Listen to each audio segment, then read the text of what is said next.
ನಮಸ್ಕಾರ ಸ್ನೇಹಿತರೆ, ನೀವು ನಮ್ಮ ಯೂಟ್ಯೂಬ್ ಚಾನಲನ್ನು ನೋಡುತ್ತಿದ್ದೀರಾ.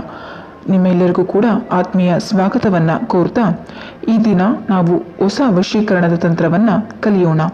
ನಿಜವಾಗಿಯೂ ನಾವು ಪ್ರೀತಿಸ್ತಕ್ಕಂತಹ ಒಬ್ಬ ವ್ಯಕ್ತಿಯನ್ನು ಅಥವಾ ಒಬ್ಬಳು ಹುಡುಗನನ್ನು ಯಾರಾದರೂ ಸರಿ ಅವರನ್ನು ವಶೀಕರಣ ಮಾಡಿಕೊಳ್ಳಬೇಕು ಅಂತ ಇದ್ದರೆ ನಾವು ಯಾವ ಪೌರಾಣಿಕ ವಿದ್ಯೆಗಳನ್ನ ಅಥವಾ ಒಂದು ಹಿಂದಿನ ಕಾಲದಲ್ಲಿ ಇದ್ದಂತಹ ಹಿರಿಕರು ಹೇಳಿದಂತಹ ಕೆಲವು ವಿದ್ಯೆಗಳನ್ನ ನಾವು ಮಾಡ್ಬೋದು.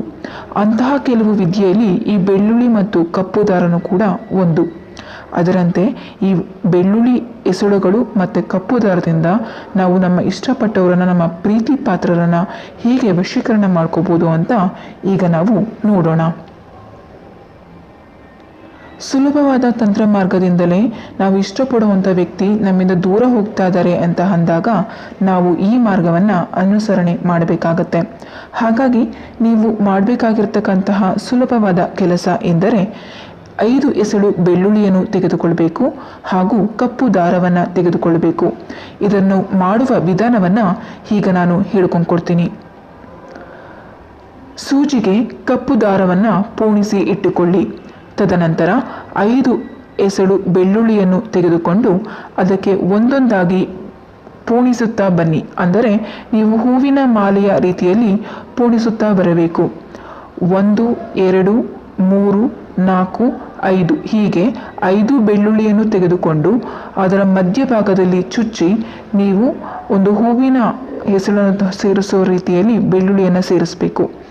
ಸೇರಿಸಿದ ನಂತರ ಅದಕ್ಕೆ ಒಂದು ತುದಿಯಲ್ಲಿ ಗಂಟನ್ನು ಹಾಕಿ 2 ಕಡೆ ಕೂಡ ತುದಿ ಬಿಚ್ಚೋಗ್ದಲೇ ಇರೋ ಹಾಗೆ ಗಂಟನ್ನು ಹಾಕಬೇಕು. ಈ ಪೋಣಿಸಿದ ಬೆಳ್ಳುಳ್ಳಿನ ತಗೊಂಡು ನೀವು ಬೇವಿನ ಮರಕ್ಕೆ ಕಟ್ಟಬೇಕು. ಬೇವಿನ ಮರಕ್ಕೆ 7 ಬಾರಿ ನಿಮ್ಮ ಪ್ರೀತಿ ಪಾತ್ರರು ಯಾರು ನೀವು ಇಷ್ಟಪಡೋರ್ನ ನಿಮ್ಮ ಹತ್ತಿರಕ್ಕೆ ಕರ್ಕೋಬೇಕು ಅಂತ ಅಂದ್ಕೊಂಡಿರ್ತೀರೋ ಅವರ ಹೆಸರನ್ನು 7 ಬಾರಿ ಉಚ್ಚಾರಣೆಯನ್ನು ಮಾಡಿ ಮನಸ್ಸಿನಲ್ಲಿ ಪ್ರೀತಿಯಿಂದ ನೆನೆದು ಬೇವಿನ ಮರಕ್ಕೆ ತೆಗೆದುಕೊಂಡು ಹೋಗಿ ಕಟ್ಟಿದರೆ ನಿಮಗೆ ಸುಲಭವಾಗಿ ಅವರು ವಶೀಕರಣಕ್ಕೆ ಬರ್ತಾರೆ.